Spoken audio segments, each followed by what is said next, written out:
Inilah adat Batak. This is Batak culture. This is Batak ceremony. Kalau orang Batak, kalau anaknya menikah,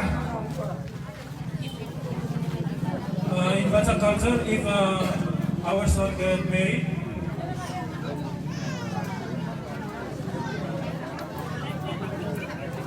orang tua pengantin perempuan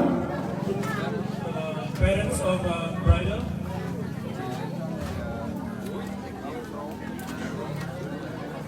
memberikan ulos kepada saudara saya. we will give shawl for son parent.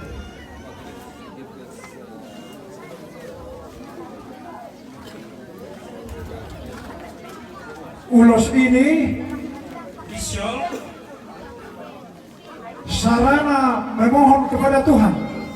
this is like our tool to talk to God.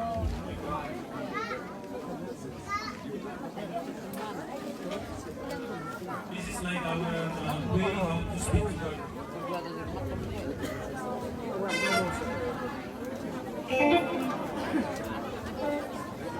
Agar anaknya menjadi keluarga yang bahagia.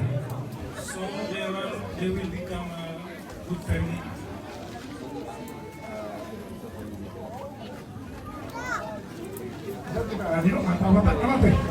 Jadi soal ini